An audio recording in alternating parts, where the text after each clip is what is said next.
Natomiast też byliśmy ciekawi, dobra, czy ten organizm sobie poradzi. I wiem, jak się umiera dzisiaj w hipotermii. Wiesz, często ludzi na kursach pytamy, dobra, ale przez to człowiek się najszybciej wychładza. I odpowiedź jest przez głowę. Ja mówię, mama cię kłamała przez całe życie, żebyś nosił czapkę. Bo nie, przez głowę się nie wychładzamy najszybciej. Że jeżeli w tym momencie bym się nie zebrał, nie wyszedł i nie poszedł, to już bym tam zamarzł. To już bym tam po prostu został.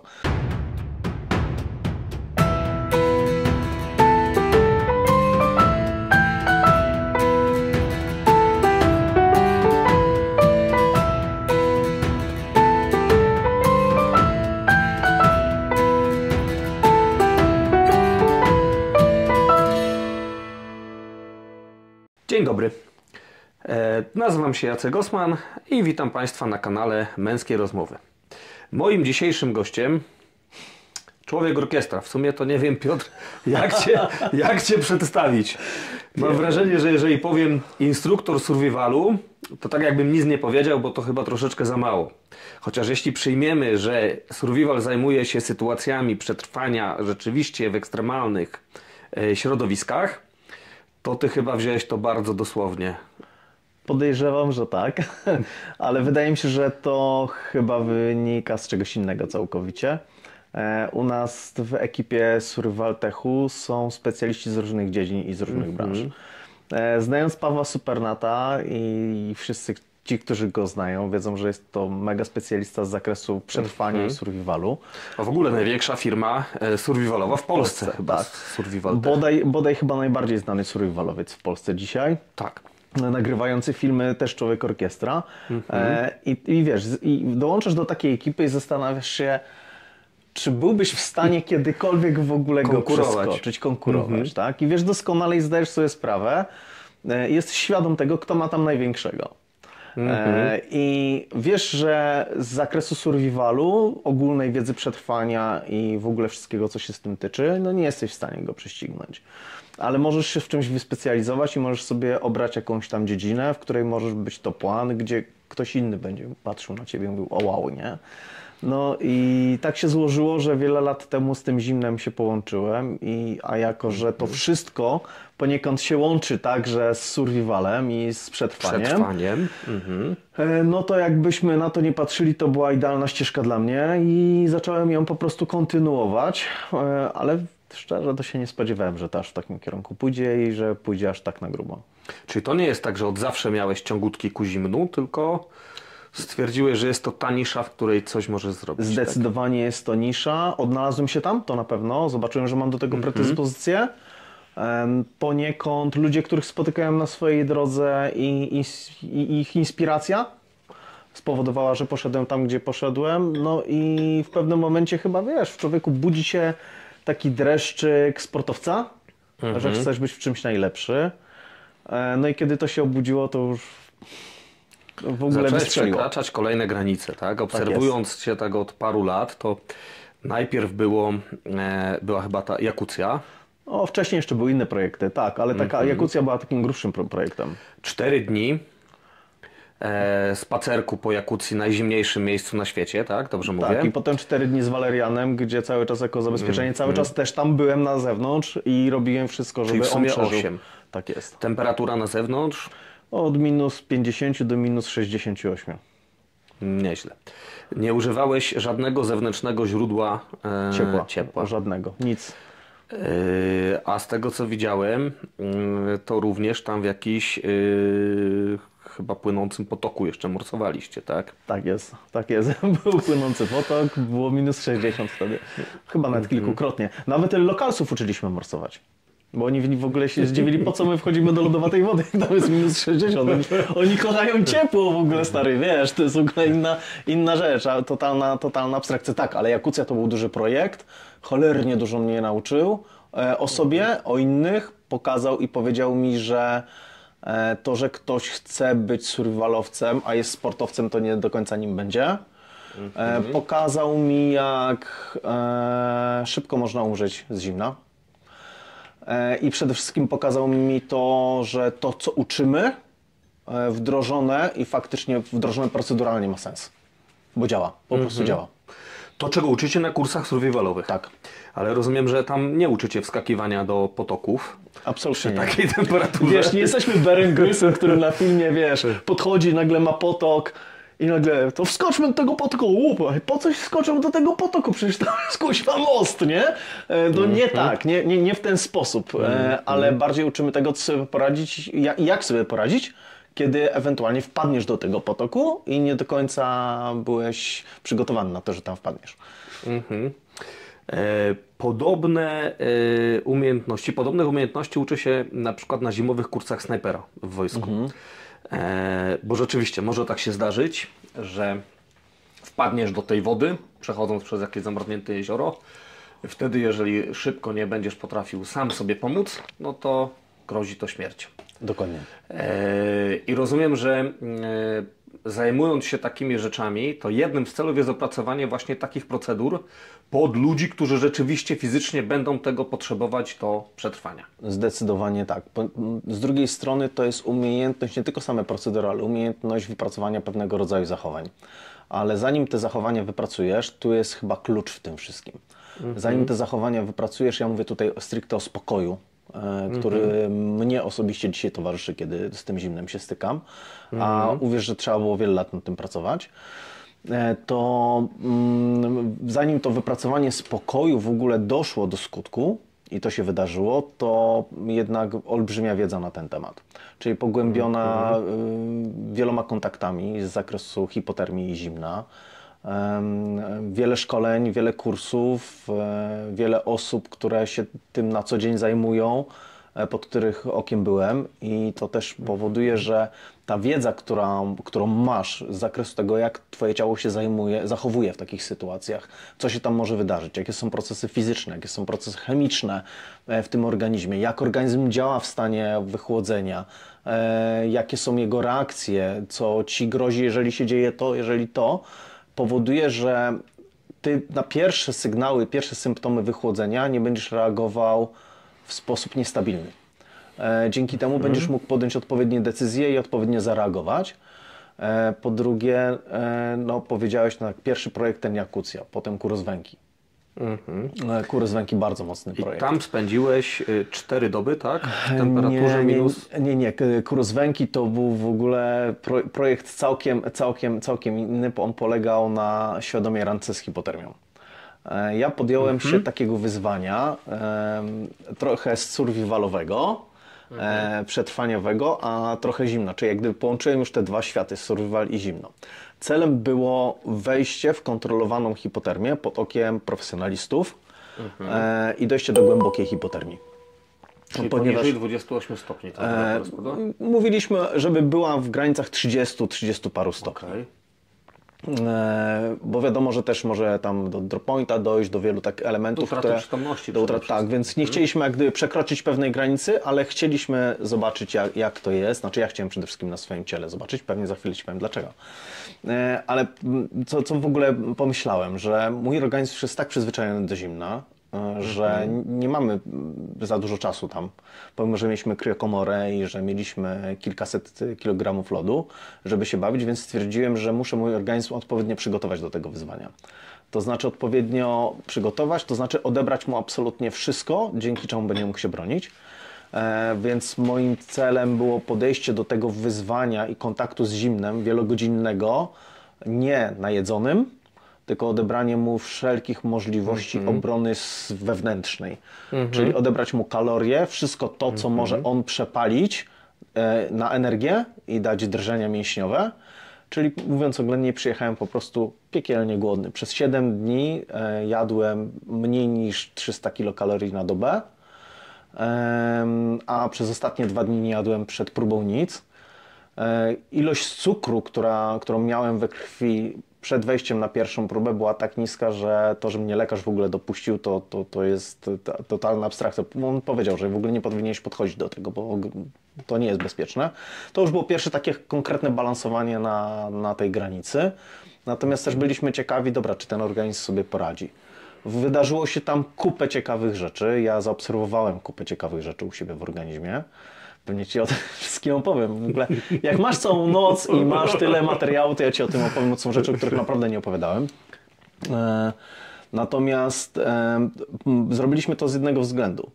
Wiesz, całkiem inaczej opowiada się ludziom o hipotermii, o zimnie, z punktu widzenia człowieka, który przeczytał kilka książek, był na kilku kursach i się dowiedział o tym teoretycznie, a czym innym jest stanąć przed ludźmi i powiedzieć im, ja wiem, jak się umiera w hipotermii, bo ja tam byłem. Ja wiem, jak się zasypia, ja wiem, co się czuje, ja pamiętam każdą minutę, ja wiem, jak mój organizm reaguje, jak mój mózg reaguje, jakie są sygnały mojego organizmu. Szczególnie, że dopaliłem go jeszcze w ten sposób, odejmując mu całkowicie możliwość obrony. I wiem, jak się umiera dzisiaj w hipotermii. I to jest robione po to, że potem stajesz przed takimi ludźmi i ty nie cytujesz cytatów z książki. Ty mówisz na bazie swoich doświadczeń. Dzięki temu jesteś nie tylko bardziej przekonujący, no idzie za tobą jakaś legenda, idzie za tobą jakaś historia, ale przede wszystkim sprzedajesz faktyczną wiedzę. Jak to jest? Zdecydowanie tak, natomiast ryzyko, które przy tym ponosisz, tak słucham, że to było balansowanie na krawędzi życia i śmierci. Bo No i hipotermia jest ciężkim stanem zagrożenia życia. Tak. Niewątpliwie jest to coś, gdzie gdybym miał do dyspozycji zwykłą ekipę medyczną, która była obok, to prawdopodobnie bym się na to nie zdecydował. Trzeba pamiętać, że chłopaki, z którymi pracuję, Marcin Błyński, Tomek Kutycki, Medic Rescue Team i Centrum Ratownictwa, są ludzie niebywale doświadczeni w aspekcie wychłodzenia organizmu. Oni na co dzień ratują życie na Kazbegu, na najwyższej górze Kaukazu. Mają tam swoją misję, jeżdżą tam raz do roku, robią to całkowicie za darmo w formie wolontariatu. Uczą się szkolą kolejnych medyków. Są niesamowici. Wiesz, to jest coś takiego, jak podchodzisz do takiego wyzwania, oczywiście jest dreszcz emocji, jest tak jak ostatnio też to było, wiesz, obawa przed tym, że jednak się to nie skończy pozytywnie dla ciebie, to jest normalne, ale z drugiej strony wiesz, że masz... Czy to jest normalne, to pojęcie względne. Masz tych, wiesz, gości obok, którym piekielnie ufasz. Najbardziej na świecie z zakresu medycznego, bo byli z tobą już w najtrudniejszych sytuacjach, wyciągali cię z tego. Oni znają ciebie, znają reakcję twojego organizmu, widzą, już są w stanie nawet po oczach rozpoznać u ciebie, czy coś jest tak, czy nie tak. Dzięki temu zawsze możesz zrobić ten jeden krok więcej, 2 kroki więcej, 3 kroki więcej. Jesteś w stanie nawet dojść do swojej granicy lub ją przekroczyć, bo wiesz, że nawet jeżeli coś się tam wypnie, to ci goście są obok, a im ufasz. Ale tak, masz rację, jest to balansowanie. Dobrze, Piotrze. Żeby poruszyć w ogóle temat tej hipotermii, tak, żeby ludzie, którzy nas oglądają, myślę, że większość z nich nie jest specjalistami do spraw hipotermii, więc żeby zrozumieli też, jakiego wyczynu tu dokonałeś, powiedzmy trochę o samej hipotermii, jak ona przebiega i jak szybko może zabijać. Mnie zawsze szkolono, że to jest rzecz, jaka cię zabije najwcześniej. Tak jest. Ponieważ mam też okazję się szkolić w zupełnie innej działce, bo tu chodzi o psy, ale z chłopakami z GoPru, to słyszałem wiele też ich opowieści, jak to ktoś wybiegł sobie w góry pobiegać w lato, zmiana pogody, przemoczenie, człowiek potrafi zadzwonić, podać dokładnie gdzie jest, im dotarcie zajmuje 3-4 godziny i niestety czasami się nie udaje człowieka już uratować, tak? Tak jest. Więc powiedzmy trochę na temat mechanizmów działania hipotermii, tak? Hipotermia to jest w ogóle niesamowity temat, choćby z tego względu, że można ją rozbić na takie 2 główne kategorie. Z punktu widzenia przetrwania, mówię w tym momencie, tak? Bo nie mówię tutaj o hipotermii wypadkowej, gdzie człowiek w wypadku od razu jest przyjęty, że ma hipotermię. Nawet jeżeli mu spadła temperatura poniżej 36,6, to już jest hipotermia. Od 35 chyba się przyjmuje, tak? W wypadku od razu. Ale w przypadku, kiedy mówimy o takiej hipotermii właśnie gdzieś w górach, gdzieś na jakichś rozstajach dróg i tak dalej, gdzieś daleko, w jakichś ostępach, to mówimy rzeczywiście poniżej 35, już mówimy o stopniu wychłodzenia. U nas w przetrwaniu mówi się o tym, że hipotermia może nastąpić w dwójnasób. Pierwszy, no to jest nagły. Nagły, czyli no gdzieś miałeś jakiś kontakt z zimnem, z czymś, co cię wychłodziło, nagle. Najczęściej woda. Najczęściej woda. Jakiś, nie wiem, przerębel, jakiś przechodziłeś przez jakąś rzekę i wpadłeś Albo po prostu deszcz. do wody. Czy tam deszcz i zimno i wiatr i dziękuję jest nagle. Chociaż tutaj bardziej bym się zbliżał ku temu, że jednak jest to w jakimś okresie czasu twój organizm powoli się wychładza. Jeżeli jest to nagłe wychłodzenie, czyli gdzieś tam wpadliśmy, była to lodowata woda, nie mieliśmy się co przebrać i tak dalej, no wiadomo, że ta hipotermia relatywnie szybciej nastąpi. Natomiast całkiem inaczej też to wygląda w momencie, kiedy ona następuje w jakimś tam odstępie czasu. I chyba to jest najczęstsze.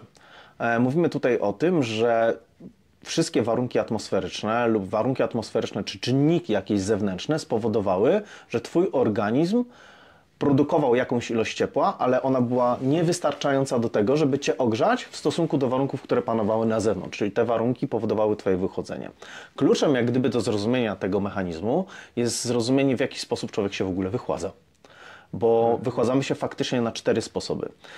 Wiesz, często ludzi na kursach pytamy, dobra, ale przez to człowiek się najszybciej wychładza? I odpowiedź jest przez głowę.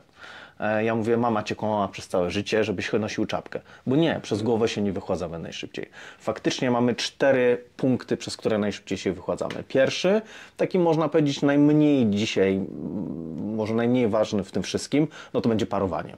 No wiadomo, parujemy, na Jankucji to było niesamowicie widać, wiesz, jak człowiek szedł i ktoś nam robił zdjęcie z daleka, to wyglądałeś jak parowóz. To było widać, jak ten oddech rzeczywiście niesamowicie wygląda w tych okolicznościach. Dlatego można się też szybko odwodnić w takiej zimnej temperaturze. Zdecydowanie. 2, konwekcja, czyli ruchy mas powietrza. No i tutaj rzeczywiście, jeżeli połączymy ten wiatr z zimnem zewnętrznym, no to wychłodzenie następuje szybciej. Ale chyba 2 najważniejsze i najczęstsze, o których możemy mówić, to będzie przewodzenie i będzie promieniowanie. Promieniowanie, czyli reakcja naszego organizmu z czymś, co jest na zewnątrz, przez wszystkie otwarte części ciała. Czyli to nie jest tak, że przez głowę, czyli wszystko, co masz otwarte, tam organizm będzie wymieniał ciepło, jeżeli chodzi o organizm i zewnątrz, czyli to, co jest na zewnątrz. No i przewodzenie, to, czego dotykasz i to, na czym siedzisz. To ma bardzo duże znaczenie, kiedy ktoś maszeruje, nie ma sił, albo idzie spać, albo po prostu sobie siada, bo nie ma sił i właśnie tam, gdzie siada, tam, gdzie się nie zabezpieczył, tam, gdzie się nie odseparował od tych miejsc, które mogą go wychłodzić, no jednak powodują, że to wychodzenie następuje szybciej. Wszystko to zależy, na czym siadł. Czy jest mokry, to pewnie Cię uczono, bo sam mówisz, że byłeś szkolony, więc wiesz, że woda wychładza 25 razy szybciej niż powietrze, nie? Ale jeżeli siądzisz już na śniegu, mówimy tutaj o wartościach około 80. Dlatego warto siąść choćby nawet na głupich gałązkach, na jakimś kawałku drewna, bo tutaj mówimy o wychłodzeniu, o tym współczynniku konduktywności, współczynniku przewodzenia ciepła na zasadzie 2,4 mniej więcej. To już jest jakiś element, który Cię odseparowuje. Powiedziałeś o spaniu. To jest fundament. W przetrwaniu dobre przygotowanie schronienia. Nawet jeżeli nie masz śpiwora, nie masz jakichś tam rzeczy, wyposażenia przy sobie, to możesz tak sobie przygotować schronienie, że to wychodzenie będzie zdecydowanie wolniej postępowało. Jeżeli masz dostęp do ognia, do jakiegoś ciepła, też możesz to zrobić w ten sposób, żeby po prostu pomimo bardzo trudnych warunków się nie wychodzić. No i to jest właśnie ta wiedza. I teraz co do tutaj hipotermii. Najczęściej w górach to właśnie wygląda w ten sposób, jak Ty powiedziałeś. Ja też uwielbiam na przykład, może nie mam kolegów w Goprze w Toprze, ale uwielbiam, wiesz, wejść sobie na te kroniki Gopru i Topru i w poniedziałek do kawy sobie po prostu poczytać. Wiesz, co oni tam robią? Oni wypisują po prostu, że była akcja taka, co się wydarzyło, było wezwanie zadysponowane, taki zespół ratunkowy, tyle osób, na miejscu zostaliśmy tego, przez telefon usłyszeliśmy o tym i co tam się dalej wydarzyło. Potem nawet z całym opisem, co ci ludzie potem mówili, kiedy już byli uratowani. To jest niesamowite czytać o tym, jak ludzie są głupi.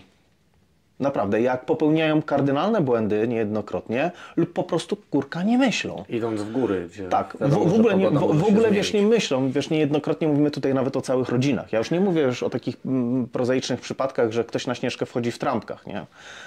Nie będę komentował wchodzenia bez koszulki i tak dalej, no bo ktoś chce się sprawdzić, no to niech się sprawdzi, jeżeli robi to z głową, ma jakieś zabezpieczenie, to okej, tak? Ale mówię o takich sytuacjach, że ktoś wychodzi z rodziną, gdzieś tam sobie idzie, jest w ogóle nieprzygotowany, zostaje zadysponowana do niego ekipa ratunkowa, 4 osoby siedzą, czekają na ratunek, przyjeżdża ekipa ratunkowa, się okazuje, że jeden już zasnął, 2 ma po tam 28 stopni, a jeszcze jeden się tylko trzyma, nie? I gdy ich pytają, dlaczego nie rozpalili ogniska, to oni mówią, ale przecież my nie palimy papierosów i nie mamy zapałek i zapalniczek. Tak, to jest jeden aspekt, ale ja się z Tobą podzielę moim doświadczeniem. Wychłodziłem się jadąc samochodem typu wojskowego, czyli jest zima, jedziesz na otwartej pace, niby ciepło się ubrałeś, ale jedziesz 1,5 godziny, jesteś bardzo mocno zmarznięty i w momencie, kiedy zatrzymujesz się, wiesz, że musisz podnieść tą swoją temperaturę ciała. I nie jesteś w stanie ze względu na drżenie mięśniowe rozpalić zapałką sztormową ogniska, tak? Gdyby nie to, że w plecaku miałem kuchenkę, jakiegoś jetboila, którego byłem w stanie odpalić, szybko sobie zrobić jakąś gorącą czekoladę, żeby też wprowadzić kalorie do organizmu i tak dalej, to byłoby ciężko, bo po prostu moje ruchy już przestawały być zborne. Tak jest. I wiem, że to można wyszkolić na pewno, tak? Można się przyzwyczaić, tak? Można to wytrenować.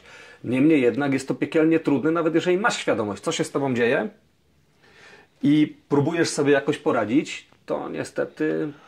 W ogóle tu jest bardzo ciekawe to, co powiedziałeś, że wyszedłeś, byłeś zmarznięty, no wychodziłeś się, wiało, siedziałeś na czymś zimnym, mimo że byłeś... Nie mogłeś się ruszać, tak. Tak, nie mogłeś się ruszać i tak dalej, nie mogłeś wygenerować tej temperatury. Twój organizm starał się sobie poradzić w ten sposób, że po prostu wygenerował te drżenia mięśniowe, bo jeszcze na szczęście miał kalorie, więc miał czym walczyć, ale te drżenia mięśniowe uniemożliwiły Ci wykonanie jakichś ruchów podstawowych, te, które normalnie byś wykonał bez żadnego problemu, prawda? Tak. Mówimy tutaj o zapałce, już nie mówimy o krzesiwie, mówimy o zapałce sztormowej. Tak, jeszcze, sztormowej. Gdzie, umówmy się, no jest to dosyć proste zadanie, a tu patrz, jeden element się zmienił, Twój organizm już walczył o tą temperaturę, o każdy stopień i nie byłeś w stanie wykonać tego zadania. I tak można to wytrenować. Dobra informacja jest taka, że poprzez może nawet nie letni trening, ale regularny trening jesteś w stanie zapanować całkowicie nad tym, co się z Twoim ciałem dzieje. Pomimo drżeń mięśniowych jesteś w stanie to wszystko ustabilizować, a organizm w zimnie adaptuje się. I jest w stanie zaadaptować się, teraz to już wiem, że nawet do ciepła, ale do zimna też jest w stanie się zaadaptować i to bardzo mocno. Mówiąc oględnie, po kilku dobach, nawet w momencie, kiedy już on nie ma do końca sił na drżenie mięśniowe, organizm jest w stanie się zaadaptować w ten sposób, że całkiem inaczej reaguje. Jeżeli Ty jeszcze dodatkowo będziesz spokojny, bo będziesz wiedział, że jest wszystko ok, że Ty nad tym panujesz, że jesteś na tyle świadomy, że jesteś w stanie wykonywać pewne ruchy, że jesteś w stanie wykonywać pewne czynności. Ja do dzisiaj pamiętam, do cholery na ekucji, że obudziłem się w pewnym momencie, obudziłem, to duże powiedziane słowo, obudziłem się, to sen to nie istnieje. To są drzemki przerwane non-stop drżeniami mięśniowymi i jedzeniem non-stop, żeby Ci czasem nie zabrakło kalorii w środku. I obudziłem się i ja już wtedy miałem jedną myśl, ja już wtedy wiedziałem doskonale. Albo będziesz szedł, albo umrzesz. Mogłem napisać do medyków, przez InReacha to był taki telefon satelitarny.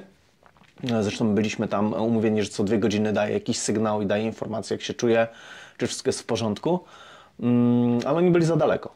Jeżeli wtedy bym nie poszedł, to już bym tam został. To był taki, wiesz, moment, jeden z takich bardzo ciekawych elementów mojego życia, do dzisiaj go pamiętam, że jeżeli w tym momencie bym się nie zebrał, nie wyszedł i nie poszedł, to już bym tam zamarzł, to już bym tam po prostu został. Tym bardziej, że umówmy się, śpiwór do -15, nie? Czy tam do -20, to w ogóle jakiś hardcore, że no ktoś właśnie, się... jak się przygotować do takiej wyprawy, gdzie wszystkie kurtki, wszystkie buty, wszystkie śpiwory nie są przewidziane do tak ekstremalnych temperatur. Skoro wspomniałeś, że tam -68, no to trzeba by chyba 2 puchowe śpiwory, żeby to... Wiesz co, tak i nie, bo... To był moment, kiedy, to był taki początek mojej drogi, kiedy jeszcze, znaczy tak, już dużo wiedziałem, dużo umiałem, miałem dosyć spore zasoby wiedzy na ten temat, zarówno o przetrwaniu, jak i o zimnie, wiedziałem, jak je wdrożyć. Helikontekst nas wsparł, dając ubrania, ale cały zestaw na sobie, który miałem, to był do około -30 paru stopni. Śpiwór miałem pożyczony notabene od Marcina Błońskiego, od medyka, bo ten, który ja miałem, tam był do -12, a on miał do tam -20, chyba tam, do -18 to był komfort, a tam do -20 paru to był extreme. To był śpiwór marki Aura. Ale i tak był lepszy od mojego. I dostałem na miejscu jeszcze śpiwór z jakiegoś jaka, czy z jakiegoś tam innego zwierza, i więc stwierdziłem, że zrobię sobie moduł i że to będzie działało. No i faktycznie może by działało, gdyby nie to, że pierwszej nocy zamek w tamtym, co dostałem od lokalnym, po prostu pękł z zimna, i więc miałem do dyspozycji tylko jeden śpiwór, więc wiedziałem, że już tylko z nim sobie mogę i poradzić, nie? I jak gdyby już nie będę miał innego wyjścia. Mam tylko śpiwór do -20, więc muszę jakoś to wymyśleć, żeby tam po prostu przeżyć. I czyli jak się przygotować? Już wtedy to był moment, że ja wyjechałem bardziej, bo miałem możliwość wyjechania, zrobienia i pokazania, że potrafię. I chyba to była najlepsza lekcja dla mnie, jak i dla innych.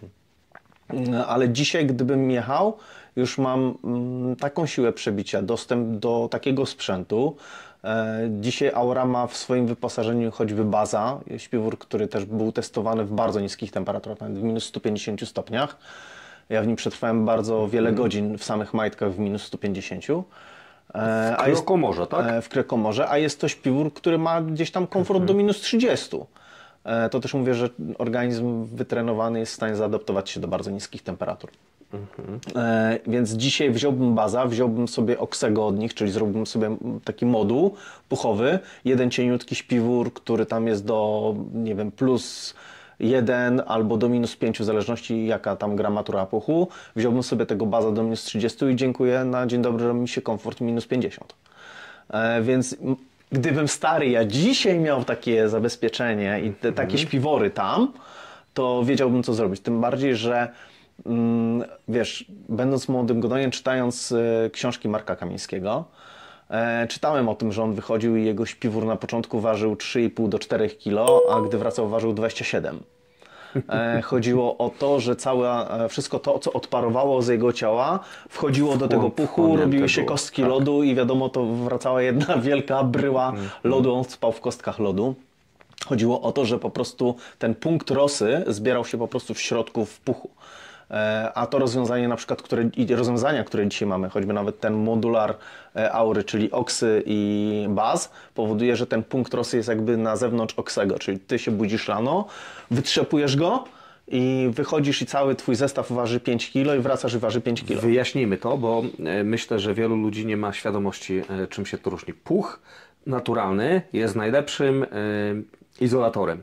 Tak jest. Ale niestety problem polega na tym, że jeżeli on chłonie wilgoć, przy temperaturze -30 wiadomo, że tej wilgoci nie ma w powietrzu, ale może być ta wilgoć, która jest od ciała w związku z tym, że wytwarzasz ciepło i że parujesz. To wtedy on jest mocno jakby hygroskopijny, chłonie tą wilgoć. Tak jest. I traci, co za tym idzie, parametry. W związku z tym stosuje się dwumodułowe śpiwory, żeby w środku był puch syntetyczny, któremu nie szkodzi jakby ta wilgoć ciała, tak? Dokładnie działa tak jak powiedziałeś, z tym, że tu jeszcze bym jedną rzecz nadmienił, że przede wszystkim do śpiwora starasz się zawsze wejść ciepły, więc ja zawsze staram się zrobić jakieś tam ruchy, żeby rozgrzać ten organizm.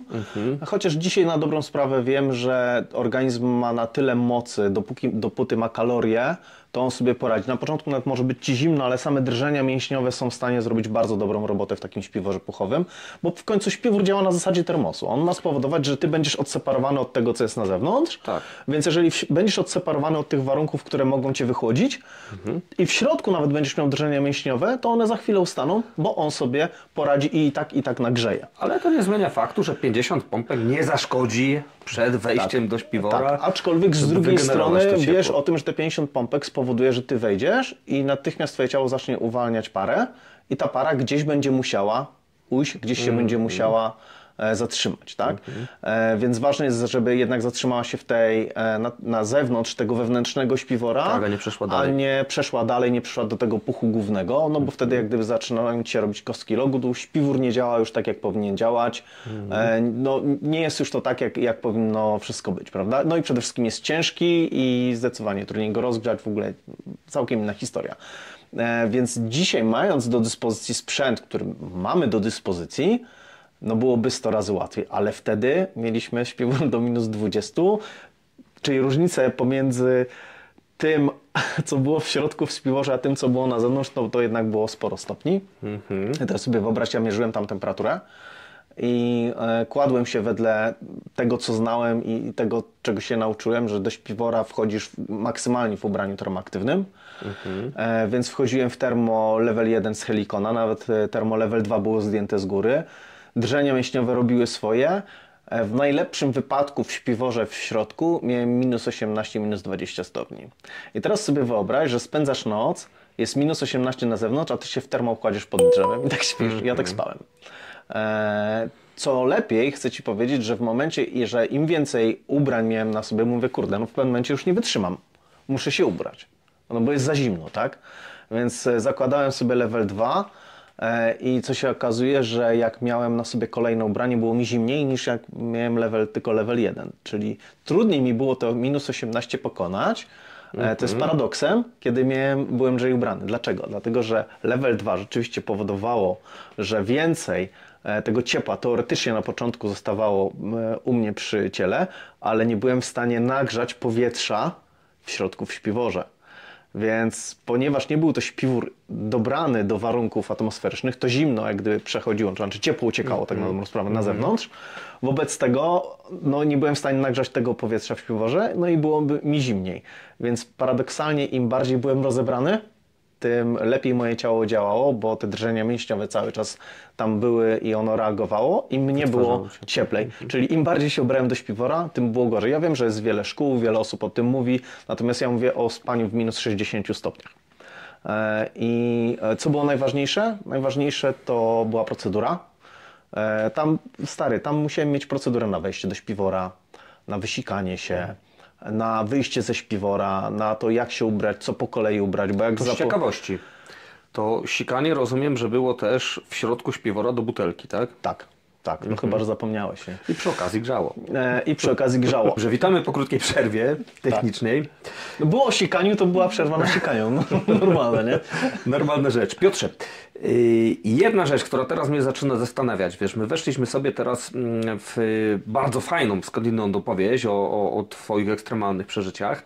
Ale tak sobie myślę, że dla ludzi, którzy nas oglądają, mogą sobie tak pomyśleć, mnie to nie dotyczy.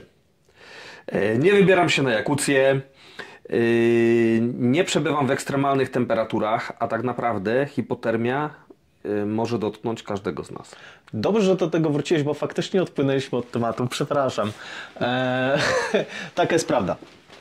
Przede wszystkim to, co mówią ratownicy, jest w 100% faktem, że hipotermia może dotknąć absolutnie każdego. I uwaga, w przeciwieństwie do tego, co ludzie myślą, wychłodzenie organizmu jest i hipotermia jest chorobą całoroczną. Nie dotyczy tylko zimy. Bo to, co powiedziałem wcześniej, czyli to kompendium wiedzy na temat, jak się człowiek wychładza, takie podstawy totalne, to teraz wyobraźmy sobie bardzo prostą sytuację, że mamy na zewnątrz 10 stopni, ktoś sobie siada na ziemi, nie odseparowuje się od tego, co jest tam na dole. Wiadomo, że ta ziemia będzie zdecydowanie zimniejsza.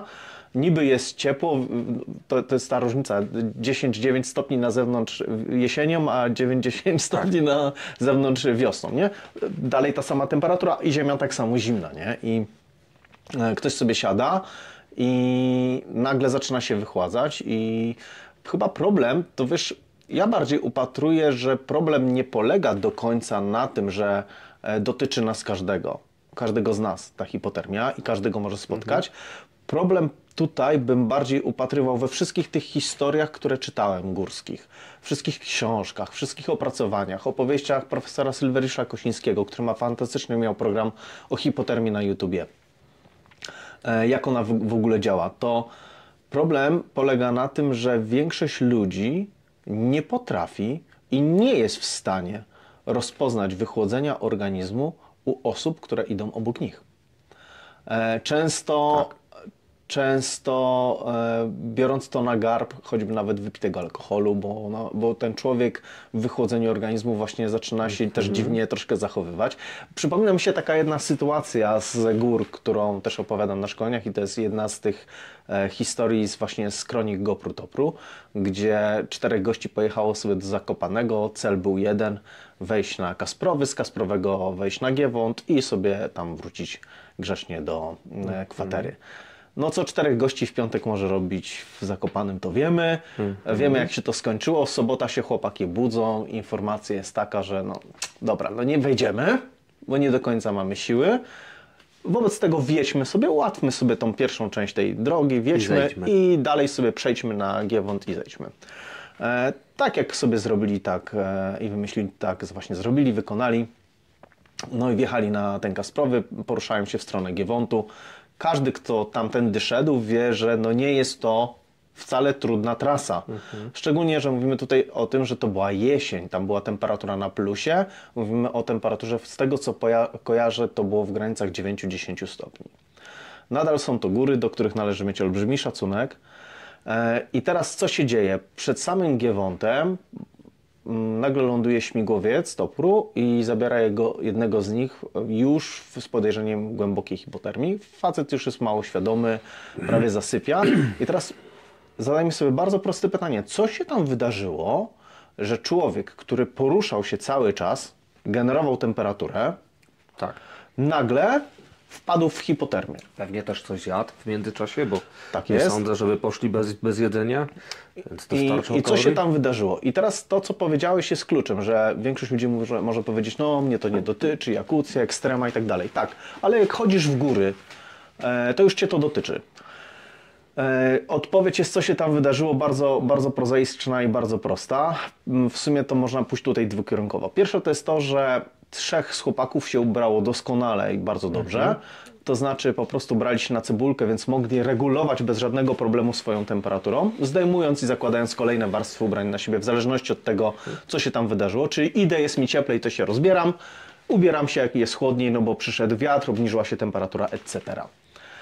Drugi problem polega na tym, o czym powiedziałem, że część ekipy lub człowiek, który jest obok Ciebie, nie jest w stanie rozpoznać u Ciebie pierwszych lub kolejnych objawów wychłodzenia organizmu. I właśnie u jednego z tych uczestników tego przemarszu pojawiły się pierwsze oznaki wychłodzenia. Problem polegał na tym, że tak jak powiedziałem jako pierwszy, że on się źle ubrał. Co to znaczy? Czyli tamci mieli wiele warstw, on miał tylko kilka warstw, więc jeżeli się rozsunął, było mu za zimno, jak się zasunął, było mu za gorąco. Wiadomo, że się spocił, jak się spocił, ten pot poszedł w ubrania, organizm nie był w stanie tego odparować, doszła do tego konwekcja, czyli ruchy mas powietrza, zrobiło się trochę chłodniej i ilość temperatury, którą on wytwarzał, nie była odpowiednia do tego, żeby się dalej nie wychodzić, żeby ta temperatura nie uciekła z organizmu. Ale to nie był problem, bo jakby tam ktokolwiek miał jakąkolwiek wiedzę na ten temat lub by w ogóle pomyślał, a nie oskarżał go o to, że on był kotcze, dlatego że wypił i się nie podzielił, a tak było, to autentycznie to jest, tak sytuacja wyglądała, że ekipa, a ten facet już miał po prostu ściśnięte usta, organizm odcina pewne elementy niepotrzebne mu do przeżycia, stąd też taki twardy, tępy język, który powoduje, że człowiek bełkocze w momencie pewnego stanu wychłodzenia organizmu. Oskarżyli go, że wypił alkohol, nie podzielił się i szli dalej. Kiedy mu było zimno i on mówił, że mi jest zimno, to nikt mu nie oddał jakiejś tam części swojego ubrania, co też jest w ogóle kuriozalne. Ale jednym z takich pierwszych podstawowych elementów to jest w ogóle, jak jesteś w górach, to wziąć rękę i wsadzić człowiekowi rękę na plecy, żeby zobaczyć, czy czasem nie jest mokry i nie jest spocony, bo jak jest spocony, no to zdejmuj łachy, każdy oddaje po jednej części i nagle od razu ci się przyjemniej zrobi. Tu Ci bardzo ciekawą historię za chwilę opowiem, krótką, ale bardzo ciekawą, która o tym pokazuje i o tym mówi, bo to jest coś bardzo podobnego przeżyłem z kolegą. No i oni idą, jemu jest zimno, on jeszcze ma drżenie mięśniowe i w pewnym momencie on mówi, mnie już jest ciepło, jemu drżenia mięśniowe ustają. Drżenie w kolejnej fazie hipotermii już nie czujemy zimna. I teraz tak, w pewnym momencie możemy powiedzieć tak, mogły się wydarzyć dwie rzeczy. Albo faktycznie wygenerował odpowiednią ilość temperatury, tak, że się ogrzał, bo drżenia mięśniowe odpuściły, bo mogło tak się wydarzyć i oni przyjęli tą wersję, ale niestety tu poszło w drugą stronę. Jego organizm już nie miał skąd wziąć kalorii na drżenia mięśniowe, więc się poddał. W pewnym momencie jego receptory na całym ciele, wszystkie te receptory, które dają mózgowi informację zimno, ciepło, odpuściły. On mówi, mnie już jest ciepło, drżenia mięśniowe mu stały, więc wszyscy przyjęli, mnie już jest ciepło, ale facet się zaczyna robić fioletowy, chwieje się na nogach. Kiedy już siada na ziemię, oni wiedzą, że coś jest nie tak. Przylatuje śmigłowiec Topru, zabiera chłopaka, temperatura już jest w granicach 29-30 stopni i mamy problem. Problem, który dało się bezsprzecznie i bez żadnego problemu pokonać, gdyby przede wszystkim pomyśleli, mieli w ogóle szacunek do gór, to jest jak gdyby pierwsza podstawowa sprawa, gdyby przede wszystkim byli zabezpieczeni, czyli w dodatkowe ubranie, które jest, zawsze mówimy na szkoleniu, że jest 10 rzeczy potrzebnych do przetrwania i tą 10. rzeczą jest ubranie, ale na klatkę piersiową, czyli tutaj, gdzie organizm centralizuje krew w momencie, kiedy jest Ci zimno, prawda? Żeby docieplić właśnie tą część ciała. Bo jak tu będzie ciepło i tu będzie zachowane ciepło, to przeżyjesz. Jak tu się zacznie robić zimno, czyli temperatura centralna spada, no to mówimy wtedy o hipotermii. I dało się to naprawdę ogarnąć, jeżeli by pomyśleli, żeby wiedzieli, co zrobić, jeżeli by rozpoznali podstawowe objawy hipotermii i by odpowiednio zareagowali. I tu Cię na chwilkę zatrzymam. Podstawowe objawy hipotermii, bo mam wrażenie, że my sobie o tym rozmawiamy, ja wiem jakie są, ale niekoniecznie osoby, które nas oglądają wiedzą, więc myślę, że warto o tym sobie powiedzieć. Jak najbardziej. Zaczynamy od fazy łagodnej. Tak jest. Czyli ona się objawia właśnie tymi drżeniami mięśniowymi, popularnymi dreszczami. Tak. I to oznacza, że nasz organizm walczy. Tak, one są niebywale charakterystyczne, te drżenia mięśniowe. My rzeczywiście posługujemy się nomenklaturą już faktycznie medyczną drżenia mięśniowe. Ludzie mówią dreszcze, więc mówmy do ludzi dreszcze, tak, czy masz te dreszcze. Organizm w tym momencie próbuje podnieść temperaturę swojego ciała. Poprzez skurcze mięśni. Poprzez skurcze mięśni. Ma odpowiednie zasoby w sobie w środku, przepala je na właśnie te drżenia mięśniowe. Te skurcze mięśni powodują, że temperatura Twoja centralna się podnosi, krew jest rozprowadzona do części dystalnych, czyli do końcówek naszego ciała i wszystko zaczyna pięknie działać. Te zasoby, o których mówisz, to upraszczając kalorie, tak? Tak jest. To są kalorie, to jest często tłuszcz trzewny w dłuższym okresie czasu, to glikogen, cukry, wszystko to, co może być natychmiastowo faktycznie tam przepalone. Nie? Dlatego to, co jemy, czy to, co zabieramy ze sobą w drogę, na wędrówkę, też ma znaczenie. Ma olbrzymie znaczenie. Ma nawet znaczenie to, co jesz przed. Bo jeżeli jest to jakaś tam dłuższa wyprawa, to powinieneś jeść takie rzeczy, żeby dostosować organizm do przepalania tych tłuszczy, które zostały zgromadzone po prostu w ciele przez dłuższy okres czasu. To nie jest tak, że jak się narzesz słoniny rano, to ona Ci starczy na ten dzień. Tak? Nie? To nie tak działa. Dlatego bardzo często ludzie zabierają w góry, co jest bardzo mądre, wszelkiego rodzaju żelety węglowodanowe, które dają Ci natychmiastową energię. Okej, dają jakiś tam spadek, ale dają szybką energię. Ten organizm wie, jak sobie z tym poradzić i te węgle rzeczywiście dobrze działają. Więc mamy na początku ten pierwszy. Tak, więc mamy te drżenie mięśniowe, te dreszcze i uwaga, tu jest ciekawostka. Da się je rozpoznać, czy mówimy o tych łagodnych, czy są te drżenia mięśniowe w łagodnej hipotermii, czy to są już te, kiedy rozwinęliśmy dwójkę, czyli drugi stopień wychłodzenia organizmu, kiedy nasza temperatura ciała już waha się w granicach 34 stopni. Po czym rozpoznać? W momencie, kiedy zaciśniesz wszystkie mięśnie w organizmie, to Ty masz nad nimi pełną władzę. To znaczy one ustaną. Paradoksalne jest to, że te drżenia mięśniowe wiadomo, że są niebywale kaloryczne, to udowodnił dr Tomasz Sanat, że one jednak żrą spore ilości kalorii, ale paradoksalne jest to, że zaciśnięcie mięśni, uwaga, kosztuje więcej kalorii, aniżeli uwolnienie tych drżeń mięśniowych. Przez zaciśnięcie mięśni możemy chwilowo sprawdzić, czy jesteśmy w pierwszym czy w drugim stopniu wychłodzenia organizmu. Jeżeli jestem w stanie zacisnąć, jestem w łagodnej. Kiedy zaciśniesz i drżenie mięśniowe ustaną, to wtedy jesteś w łagodnym. To znaczy, że to Ty jeszcze masz pełną kontrolę nad Twoim organizmem i że Twój organizm sobie spokojnie walczy, on jeszcze ma tam zasoby, on wie, że sobie to działa. Bardzo często dochodzi do tego, że ta ilość kalorii, którą mamy zgromadzoną w organizmie, jeżeli te warunki nie są nie wiadomo jak ciężkie, jeżeli mamy coś do jedzenia, jeżeli możemy wrzucić jakiegoś ciepłego gluta do organizmu, czy jakimś ciepłem się naparać, to generalnie ten organizm sobie szybko poradzi. To jest pierwszy stopień wychłodzenia organizmu, to jest stopień, kiedy ktoś obok nas, pomagając nam, jest w stanie nas spokojnie stamtąd wyciągnąć. Pierwsza podstawowa sprawa, zlokalizować skąd się wzięła ta hipotermia, co nie zadziałało, czy to jest ubranie, czy warunki atmosferyczne, czy może się spociłem, czy może trzeba wymienić koszulkę i tak dalej, i tak dalej. Mówi się, że przy drugim stopniu wychodzenia organizmu już będzie potrzebna pomoc lekarza. Ale to się tylko mówi. I teraz tak, pierwszym podstawowym objawem są rzeczywiście te drżenia mięśniowe. To jest często ból części dystalnych. Mówimy tutaj o palcach u stóp, mówimy tutaj o końcówkach naszych palców, dlatego że serce nasze ma największą pracę do wykonania, żeby ta krew przepłynęła do tych wszystkich naczyń włosowatych na końcu. Centralizacja krążenia. Tak.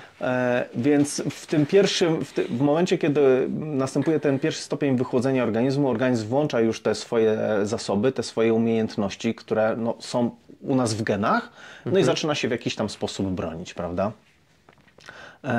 Następują te drżenia, krew już jest centralizowana, bo organizm już wie, że coś już przy pierwszej się centralizuje, tak? Już powoli zaczyna sobie pracować tam, tak?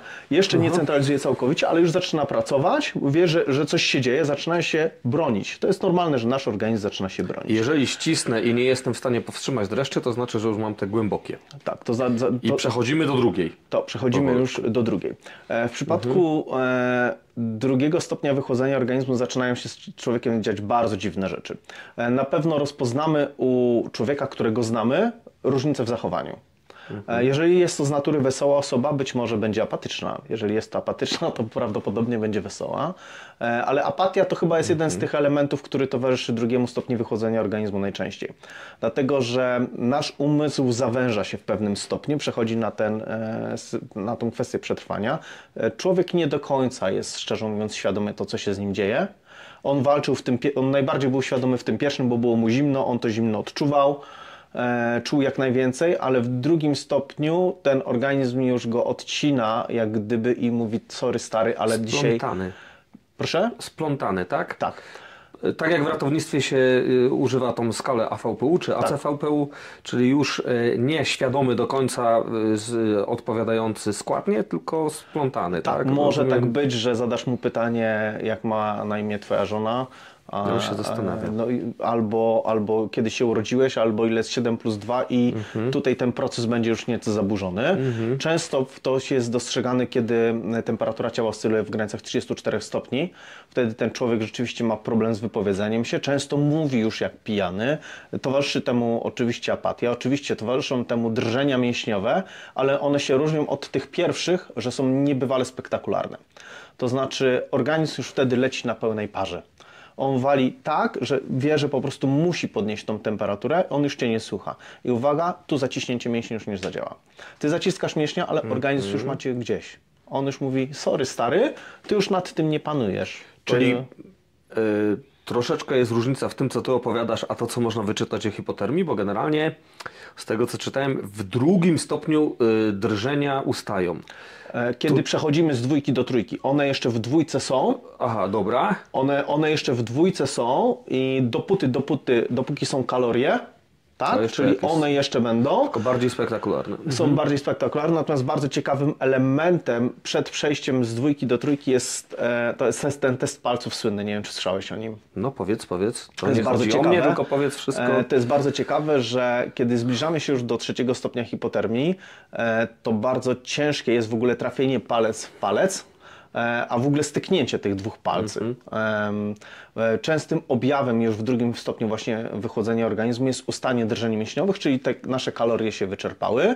Organizm już całkowicie scentralizował w tym momencie krew, on już nie będzie walczył, bo już nie ma drżeń, nie ma walki, nie ma kalorii. Zimne dłonie, zimne stopy wtedy się zaczynają. Dokładnie, tak? kolor można rozpoznać na częściach ciała, które zostały wychłodzone lub wystawione na to zimno, że skóra zmienia kolor, to już jest standardowe, twarz się zmienia, ten człowiek już patrzy w ogóle w jeden punkt, ciężko jest z nim nawiązać kontakt, zastanawia się już w ogóle nad wszystkim, o co go pytasz. No i widzisz, ten 3 stopień wychłodzenia organizmu, to przyjmuje się, że to już jest ta hipotermia głęboka i ten człowiek zasypia, aczkolwiek to... No utrata przytomności następuje, tak? Tak, to też nie u każdego. Tak? To oczywiście każdy organizm jest inny i ciężko o tym powiedzieć. Ja kiedyś byłem w Krakowie na takim szkoleniu, prowadził to dr Tomasz Sanak, który jest związany także z Centrum Leczenia Hipotermii Głębokiej. To było niezwykle ciekawe doświadczenie dla mnie, bo byli tam ratownicy medyczni z całej Polski, którzy właśnie się szkolili z hipotermii i rozważali swoje przypadki hipotermii, z którymi mieli do czynienia i opowiadali o nich innym. To było bardzo ciekawe doświadczenie dla mnie, bo jeden z ratowników wyszedł i mówi, że miał taki przypadek, To się działo w Warszawie, to też było w granicach tam marca, kwietnia, czyli podobna pora, tak jak dzisiaj. Został zespół zadysponowany do chorego na hipotermię. Oni lądują u tego człowieka, rzeczywiście no, śpi, nie rusza się. Pod dworcem, no wiadomo, trzeba zbadać temperaturę centralną, nie badają ją z ucha, tutaj z błony bębenkowej, tylko trzeba się dostać do centrum organizmu, czyli przez nos, buzię lub innym otworem. No i próbują jak gdyby wykonać tą swoją czynność medyczną. Nagle facet się budzi, łapie ratownika i mówi: kierowniku, masz na piwo? Co się okazuje, facet miał 26 stopni i nie dość, że nie zasnął, to jeszcze był piekielnie świadomy tym, co się działo i chciało mu się nadal pić piwo. A mówią, że alkoholu się nie powinno pić. Tutaj mówimy o człowieku, który się niebywale zaadaptował już do warunków, z którymi jest na co dzień. Czyli ten organizm jest rzeczywiście zaadaptowany. I patrzmy, normalnego człowieka, normalnego Kowalskiego, przyzwyczajonego do ciepła, tak jak my sobie teraz siedzimy przy kominku, ta temperatura prawdopodobnie by potraktowała tak, żebyśmy sobie już grzecznie spali, prawda? A ten człowiek był świadomy i on był, dobra, no mam 26 stopni, ale to dalej mi się chce piwa, tak? Więc to też nie do końca jest tak, że każdy zaśnie. Tak jak nie do końca można powiedzieć, że pomiędzy pierwszym, drugim a trzecim stopniem są jakieś czasy. Bo to wszystko zależy od tego, ta hipotermia i to wychłodzenie twojego organizmu będzie zależało od tego, w jakich warunkach, w jakich warunkach jesteś, ile ty masz kalorii, czy jesteś suchy, czy ty w ogóle kiedykolwiek miałeś kontakt z zimnem, czy twój organizm inaczej reaguje, czy on szybciej centralizuje tą krew, czy on potrafi kompensować generalnie to zimno i ciepło. Mówimy tutaj o takim mechanizmie kompensacji organizmu. To na przykład było widać w Kurozwękach, kiedy po tym pierwszym dniu ja wszedłem tam do minus 150, przeleżałem tam 6 godzin i potem jeszcze się przekomarzałem z medykiem. On mówi: wychodź już, bo nie ma czasu. Tam Patrycja musiała wchodzić i robić swoje kolejne zadania. Mnie już wyganiali z tej komory, a ja cały czas miałem 36 i mój organizm nie chciał odpuścić. I oni myśleli, że dobra, godzina, dwie, mój organizm przestanie kompensować i zacznie rozwijać pierwszy stopień hipotermii, drugi, a tam się nic takiego nie wydarzyło. Pomimo tego, że jak mówisz, pojechałeś tam na głodnego. Tak. Był taki moment rzeczywiście, że to jest bardzo ciekawy moment tego wyzwania, że leżałem tam w tym śpiworku. Było minus 150. W ogóle komora jest bardzo ciekawo zbudowana, bo mierzona jest temperatura w 3 punktach pomiarowych na wysokości mniej więcej głowy, klatki piersiowej i na dole. I to wszystko jest złączone, jakaś średnia i taka jest temperatura w komorze, tak? Więc jeżeli w komorze jest minus 150 stopni Celsjusza, to pamiętajmy, że żeby ta temperatura była utrzymana, to musi być wtłaczany azot o zdecydowanie niższej temperaturze, prawda? Ten azot jest wtłaczany do wysokości kolan. Tam są te wentylatory, które wtłaczają to zimne powietrze do tej krekomory, więc jeżeli w krekomorze było minus 150, to faktycznie wtłaczane miejsce, w którym leżałem, było tam zdecydowanie zimniej. Tak? Natomiast przyjmujemy te minus 150, potem schodziliśmy do minus 120, minus 100, minus 80 i tak dalej. Natomiast no, średnia jaka mi tam wyszła przez te 6,5 godziny, to było około minus 100. Ja sobie tam przeleżałem w samych majtkach w tym śpiworze. To nawet dochodziło do tego, że ratownicy wchodzili, badali mi temperaturę, mierzyli i im było zimno, a mój organizm cały czas kompensował. On miał po prostu przez 6,5 godziny non-stop drżenia mięśniowe. Dobra. Z jednym przypadkiem, przepraszam, ja muszę to powiedzieć, do momentu, kiedy zasnąłem. On był tak wymęczony. Ja się, Jacek, czułem, jakbym przebiegł 50 km, chociaż przyznaję, że nigdy nie przebiegłem. Przeszedłem, ale nigdy nie przebiegłem. Czułem się tak, jakbym przebiegł. W pewnym momencie już byłem tak zmęczony tym wszystkim, że zasnąłem. Marcin Boński mi potem powiedział: wiesz, właśnie tak się umiera w górach. I ja myślałem, że po prostu mi się skończyły kalorie. Nie wiem, co się stało i nie wiem, jak się to wydarzyło. Nie wiem, ile to trwało, ale w pewnym momencie znów mnie obudziły drżenia mięśniowe, ale tak spektakularne, których już nigdy więcej potem nie czułem. Jeszcze nigdy czegoś takiego nie przeżyłem. Ja nie pamiętam, kiedy i jak zasnąłem, ale pamiętam, że obudziły mnie drżenia mięśniowe piekielnie spektakularne i piekielnie bolesne. Skąd organizm wziął na to siłę? Kiedy ja mu odebrałem przez 7 dni żarcie i kalorie, nie mamy zielonego pojęcia, ale wiemy, że wziął na to siłę i wiemy, że kompensował dalej i się nie poddał do samego końca eksperymentu, kiedy mi powiedzieli: halt, wychodzisz, bo to już nie ma sensu. I faktycznie ja się tam jeszcze przekomarzałem z Marcinem na sam koniec bo chciałem już tam siedzieć, bo już czułem wewnątrz, że organizm się zaadoptował do warunków. Że on Czyli, już tam że może. kryzys ma za sobą. Tak, on już może tam teraz siedzieć, on już bardzo dobrze pracuje. Dobra, ale ja też powiem, dlaczego Cię tak chciałem trochę przystopować, bo Ty opowiadasz o swoich doświadczeniach, gdzie Ty jesteś super przygotowany. Chciałbym wrócić do tego, jak to przebiega klasycznie. Mamy ten drugi stopień, o którym opowiedzieliśmy. Spektakularne drżenia mięśniowe, Tak później jest. się kończą, następuje utrata przytomności, mamy stopień trzeci i on już jest bardzo niebezpieczny. Tak, jest niebezpieczny dla zdrowia i życia, chociaż jakbyśmy wzięli dokonania naszego Centrum Leczenia Hipotermii Głębokiej i przypomnielibyśmy sobie Adasia 7-letniego z temperaturą 15 stopni, to jeżeli trafimy w odpowiednie ręce medyków i w odpowiednie miejsce w odpowiednim czasie, to nie jest niebezpieczne, bo w ogóle cały świat się zastanawiał, jak to się stało, że oni go uratowali. Nie? Oczywiście pompa ECMO i tak dalej, wszystkie czynności i procedury, które tam zostały zachowane, ale tak przyjmuje się, że trzeci stopień wychłodzenia organizmu jest śmiertelny. Jeżeli trafisz w ręce człowieka, który powie, no nie oddycha, no to cię już zabiorą i tyle. Ale jeżeli trafisz w ręce człowieka, który był szkolony i zbada twoją temperaturę wewnętrzną, temperaturę centralną, okaże się, że masz w granicach 29-28, śpisz, twój oddech nie jest wyczuwalny. Oddech takiego człowieka nie jest wyczuwalny. Ciężko w ogóle to bicie serca też jakkolwiek zlokalizować. Bije wolniej chyba. Bije wolniej, nasz metabolizm bardzo zwalnia. No to wiadomo, ten organizm jest jakby trochę zahibernowany, ale ten człowiek jeszcze żyje. On jeszcze żyje. Jeżeli ten Adaś miał 15 stopni i przeżył, to znaczy, że patrz, tu była różnica, tu mówimy o 29-28 stopniach, kiedy jesteśmy w trzecim stopniu hipotermii, już jesteśmy jak gdyby odleciani, już sobie zasnęliśmy. To było prawdopodobnie przyjemne, znaczy jest przyjemne, bo ja zasnąłem, więc tak, jest przyjemne. Bólu już nie ma. To właśnie ludziom możemy powiedzieć. Ból towarzyszy do drugiego stopnia wychłodzenia organizmu. Mówimy tutaj głównie o bólu części dystalnych. Mówimy o stopach, mówimy o dłoniach.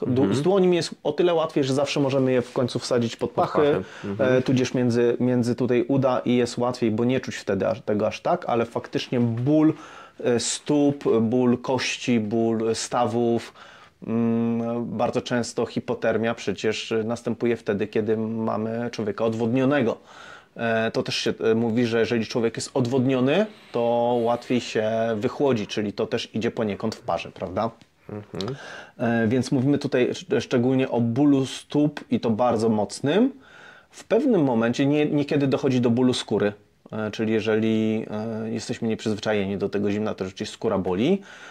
Po prostu te receptory odpowiadające za informację zimno, ciepło, one dają taki sygnał, ale w pewnym momencie przestajesz ten ból całkowicie czuć i faktycznie da się odczuć coś takiego w drugim stopniu wychłodzenia, że jest ci ciepło.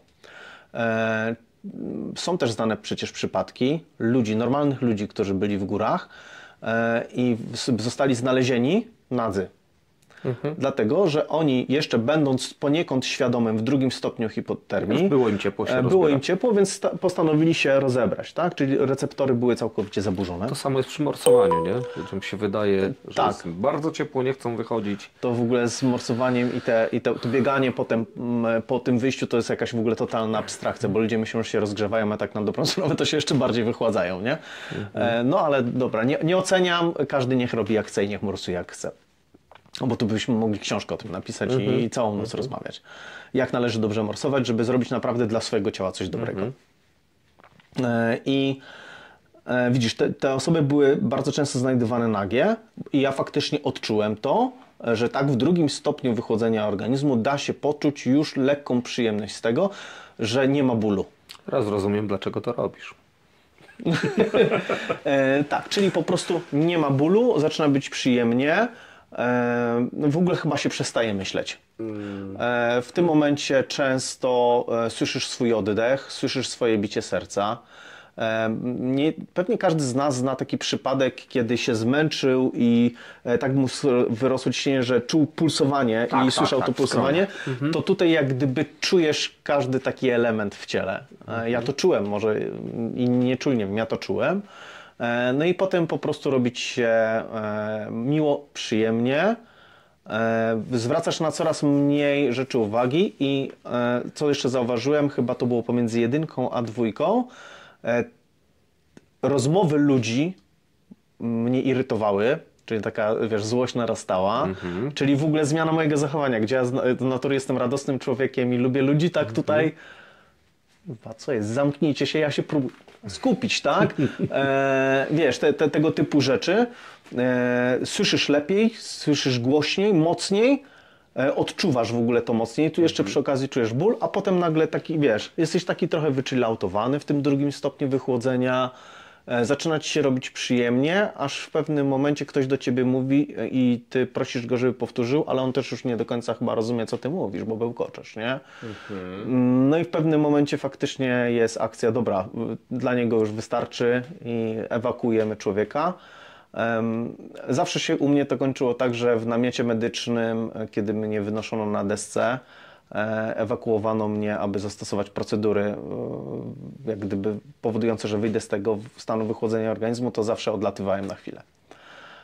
Czyli zawsze lądowałem już w suchym śpiworze, zawsze byłem okładany suchymi ręcznikami, wycierany z tego wszystkiego, co mnie wychładzało bardzo, odseparowany od warunków, które to spowodowały. Nagle były przykładane jakieś ciepłe okłady, tudzież te ogrzewacze w odpowiednie miejsca ciała, gdzie się po prostu to, które należy ogrzewać w takim wypadku.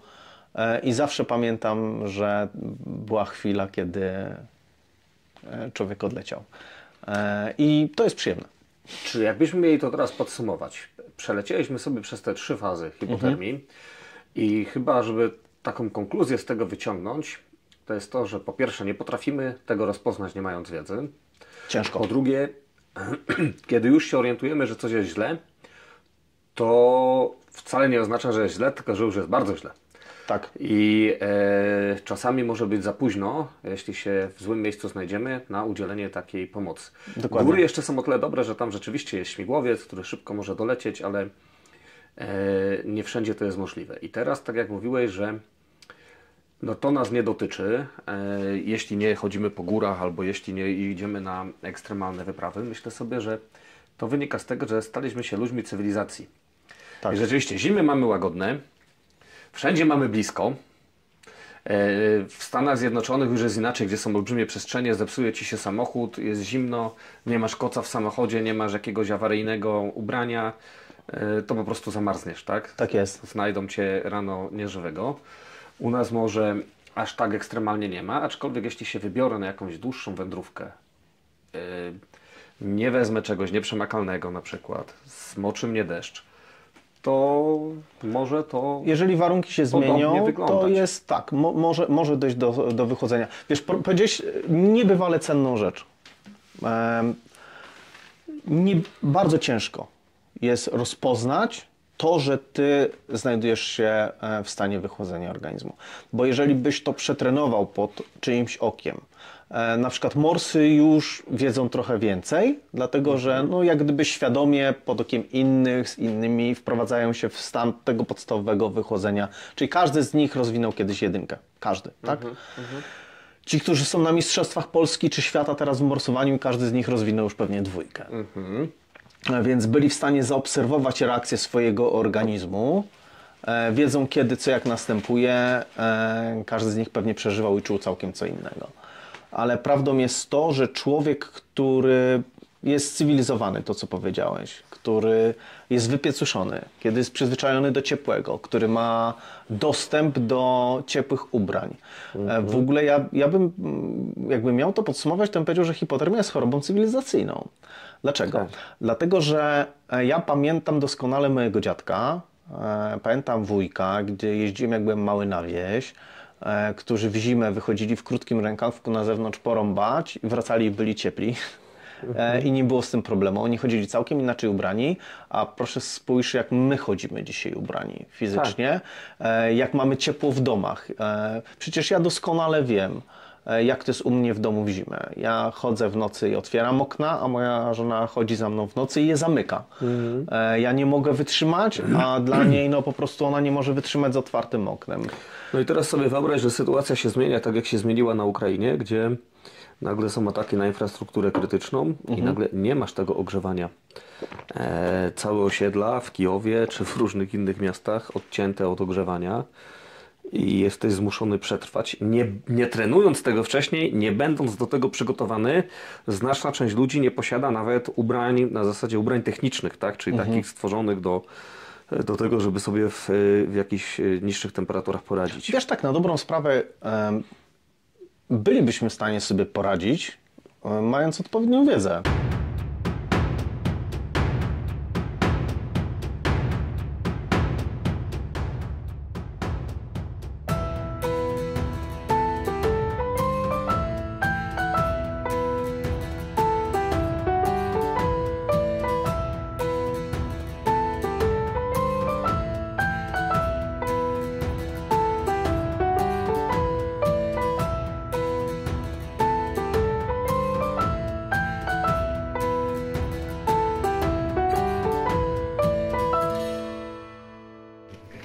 Chodziłem sobie przez góry wierchojańskie i zapamiętałem dwa obrazki. Pierwszy obrazek to było to, że w ogóle zobaczyłem te góry za dnia. One są piękne, bardzo majestatyczne i pod tymi górami jest lasek. W ogóle tam laski te modrzewiowe, one są nie wyższe niż po klatkę piersiową.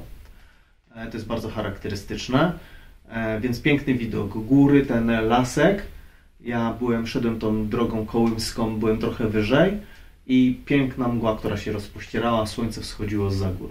I w tym momencie zauważyłem ruch. Stanąłem i zacząłem się przyglądać. Zobaczyłem pierwszego. Był, nie wiem, w odległości może 200, może 150 metrów ode mnie. Zobaczyłem pierwszego i potem zaczęły wychodzić kolejne. Ich było kilkanaście sztuk. Wilki.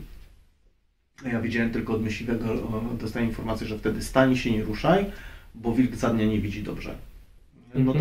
Notabene potem tą informację potwierdziłem u Adama Geldona, tego znawcy wilków polskiego z Lasów Państwowych. Więc stanąłem, obserwowałem, zdążyłem tylko wyjąć telefon, bo wiedziałem, że telefon 30 sekund i mi padnie, więc zrobiłem jedno zdjęcie tym wilkom. Mam jedno zdjęcie stamtąd i to jest właśnie zdjęcie tego pięknego obrazu z tymi wilkami. One są jako punkciki, jak powiększyłem, są widoczne.